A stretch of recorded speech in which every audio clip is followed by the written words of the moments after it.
اور بعض جگہ بیان ہوا وہ نماز پڑھتی تھی، قرآن پڑھتی تھی، لیکن اسے بھی قتل کیا۔ اور کیونکہ یہ لوگ مسلمان تھے تو جناب عثمان نے خلیفہ بننے کے بعد ان کی دیت بھی دی۔ اب یہاں پر کیا معاملہ ہے؟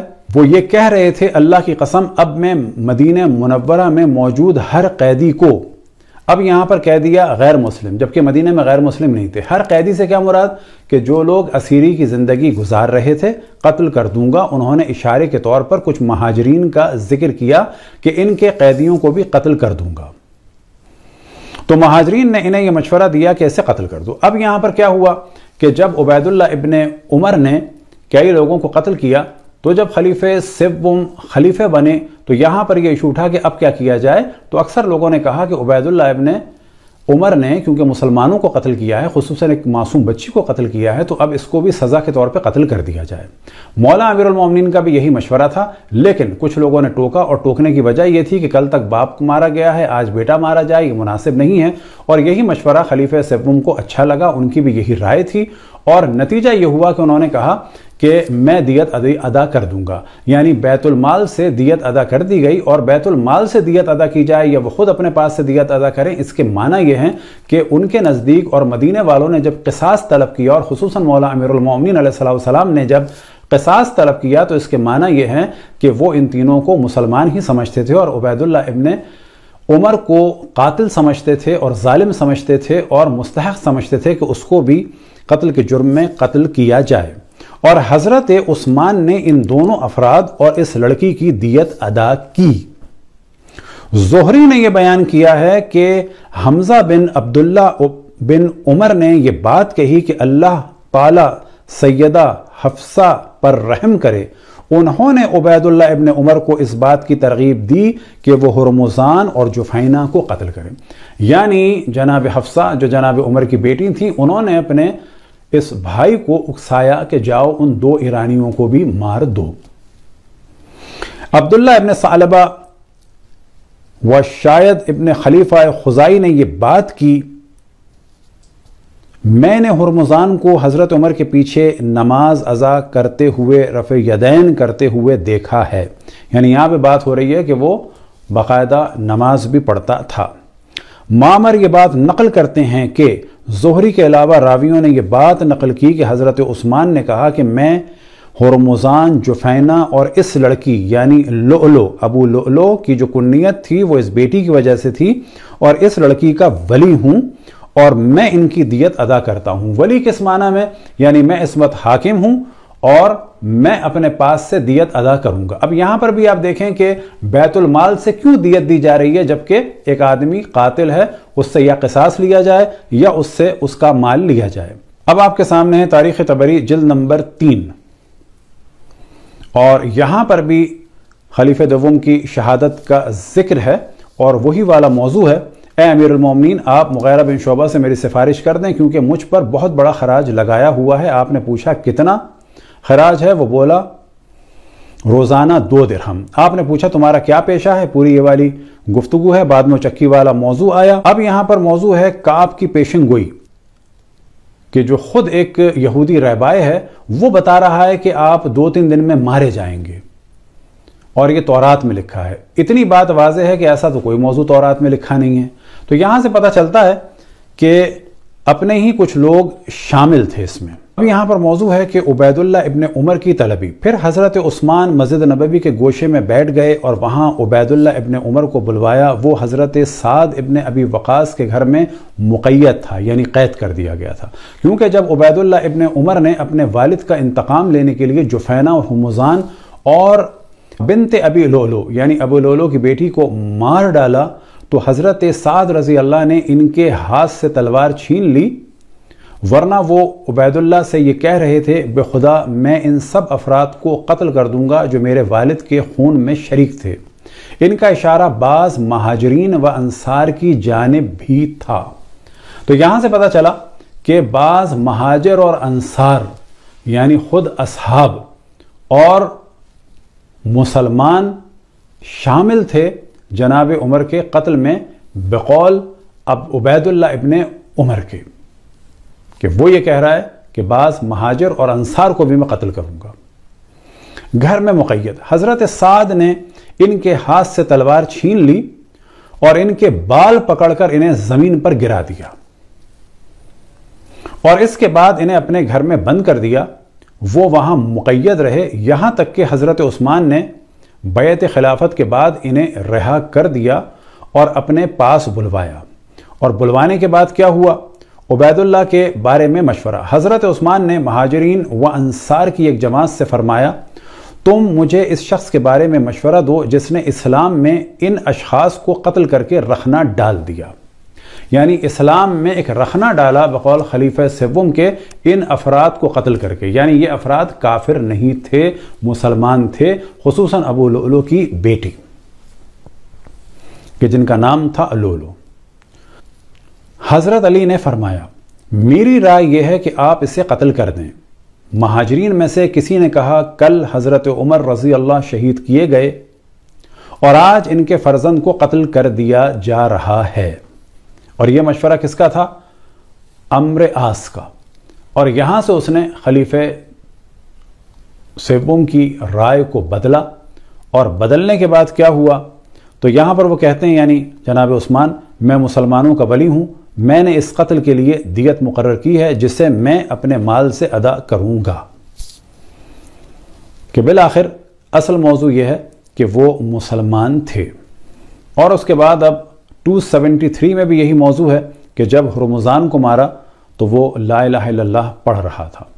میرات الزمان فی تاریخ الاعیان میں بھی یہی موضوع ہے کہ عبید اللہ ابن عمر گیا اور جانے کے بعد ابو لؤلؤ کی ایک کم سن بیٹی کو قتل کر دیا جو اسلام کا دعویٰ کرتی تھی، یعنی مسلمان تھی۔ اب انصاب الاشراف جلد نمبر 7 میں بھی یہی موضوع ہے کہ عبید اللہ ابن عمر نے ابو لؤلؤ کی بیٹی کہ جو بہت کم سن تھی اور کیا تھی، تدعی الاسلام، وہ اسلام پر تھی اور اسلام کا دعویٰ کرتی تھی۔ شرح معانی الآثار جلد نمبر 3 اور صفحہ نمبر 194 میں بھی یہی موضوع ہے کہ ابو لؤلؤ کی بیٹی جو ایک کم سن تھی اور کیا تھی، وہ اسلام کا دعویٰ کرتی تھی۔ اب آپ کے سامنے کتاب تاریخ اسلام اور جلد نمبر 3، اور یہاں سے یہ موضوع آتا ہے کہ جب قتل کر دیا ہرمزان کو اور جفینہ کو اور ابو لؤلؤ کی بیٹی کے جس کا نام تھا لؤلؤ، تو جب یہ والا معاملہ ہوا اور فلما بویا عثمان ہم بقتلہ، کہ جب جناب عثمان کی بیعت ہو گئی تو پہلے تو انہوں نے اس کے قتل کا ارادہ کیا، ثم عفا عنہ، پھر بعد میں معاف کر دیا۔ وَكَانَ قَدْ أَشَارَ عَلِيٌّ عَلَى عثمان بقتلہ، کہ مولا امیر المومنین جو ہے وہ کہتے تھے جناب عثمان سے کہ اسے قتل کر دیا جائے۔ فلما بویع، جب بیعت کی گئی مولا امیر المومنین کی تو کیا ہوا؟ ذهب عبید اللہ حاربا منہ الى الشام، تو پھر عبید اللہ بھاگ کے شام چلا گیا، اور یہ عبداللہ ابن عمر پھر معاویہ کے پاس رہا یہاں تک کہ یہ جنگ میں مولا امیر المومنین کے مقابلے میں آیا اور صفین میں مارا گیا۔ وَيُقَالُ قَتَلَهُ عمار ابن یاسر وقیل رجل من حمدان، کہ کہا جاتا ہے کہ عمار یاسر نے یا حمدان کے کسی ایک فرد نے قتل کیا۔